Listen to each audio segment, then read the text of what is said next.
All right, today we're jumping into one of the oldest stories in the Bible, and we're going to uncover a truth that can be, well, a little challenging. Not all worship is created equal. So let's just start with a question, and this one might push back on something you've maybe always assumed. Here it is. Does God accept every offering? Every gift, every act of service, every single prayer we send up? You might expect a complicated answer, but the Bible's is surprisingly direct. And that answer is no. Flat out, no. Not every act of worship is actually received. I know, that's not a popular thing to say, but it is a biblical one, and it really sets the stage for everything we're going to get into. Okay, so this whole idea goes way back. All the way back to the very first family on earth. We're talking about two brothers, Cain and Abel. Now, they both brought an offering to God. Sounds good, right? But what they brought and how they brought it, well, it ended up revealing two totally different hearts. Just look at the difference here, it's pretty stark. The scripture says Cain brought some of the fruits of the ground. Just some. See the language there? It's like he just grabbed whatever was convenient. The mindset feels like, hey, I worked for this. This is good enough. But then you have Abel. He brought the firstborn of his flock, the richest parts. His whole mindset was different. It was like, God has blessed me with everything, so of course he deserves my absolute best. And this is the absolute key to the whole story. God's reaction, it wasn't really about the gift itself. It wasn't about fruit versus a lamb. It was all about the heart behind the gift, the posture. See, it was never really about the sacrifice. It was always, always about the source. When you look at Abel's offering, you can almost feel it. It came from a heart just full of honor. It was a statement of trust in God's provision. It was overflowing with gratitude. It showed reverence, a deep respect for who God is. And you know what else? There was probably joy in just giving back. But Cain's offering? Man, it was the complete opposite. It came from a place of, disregard.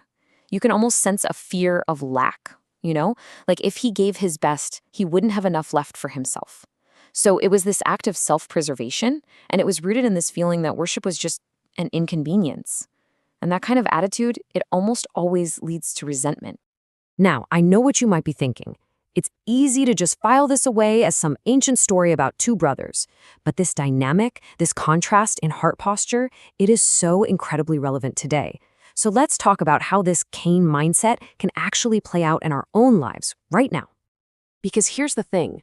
Cain isn't just some villain in an old story. Cain is more than a person. Cain is a mindset, a spiritual condition. And believe me, it is alive and well today. So what does this mindset actually look like in the 21st century? Well, it's giving God our leftover time. Whatever's left at the end of a crazy busy day, if there's any left. It's praying only when we're in a crisis, when we need a last-minute rescue. It's kind of like tipping God with what's easy, instead of really honoring him with something that costs us. It's serving when it's convenient for us, not because we're in a covenant relationship with him. And all this really forces us to think bigger about what an offering even is, right? Because it's not just about money. Our offering is our attention in a world that is screaming for it. It's our time. It's our obedience, especially when it's hard. It's where we put our affections and what we truly, truly make a priority. But here's where the story takes a really beautiful turn, a turn full of grace. Because when Cain's offering was rejected, God didn't just write him off. He didn't abandon him. No, God actually approached him. And his response wasn't this final, you're done rejection. It was an invitation to change. Just listen to God's actual words to Cain. It's incredible. He asks him, if you do what is right, won't you be accepted? Think about that question. It is just filled with hope. It's basically a roadmap back into relationship with him. God is saying, hey, the door is not closed here. There's a way forward. So the point God was making to Cain, and let's be honest, to us, is actually pretty simple. The problem isn't the harvest, it's the heart. Fix your attitude and you will fix your outcome. It's that direct. Our external results are almost always just a mirror of our internal reality. And you know what? That very same invitation echoes down to us today. It's a call for us to actively choose a different path, to choose the way of Abel. It's a call to come back to a heart of honor, of excellence, and just radical gratitude. So where does that leave us? It leaves us with a challenge, a personal one. First things first, examine your offering. And I mean all of it. Your time, your talents, your attention.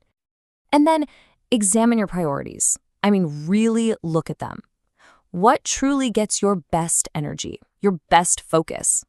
Where does God actually rank on that list? Not in the words you say, but in the actions you take. And finally, and this is the most important one, examine your heart. What's the real source of your worship? Where is it coming from? Is it coming from a place of joy and genuine gratitude? Or is it more about convenience and obligation? Because the truth is, God is still watching the altar. He still sees the heart behind every gift. And so we're going to end with this question, something for you to really think about. In the quiet moments, what is your offering really saying? What is it speaking about what you value most?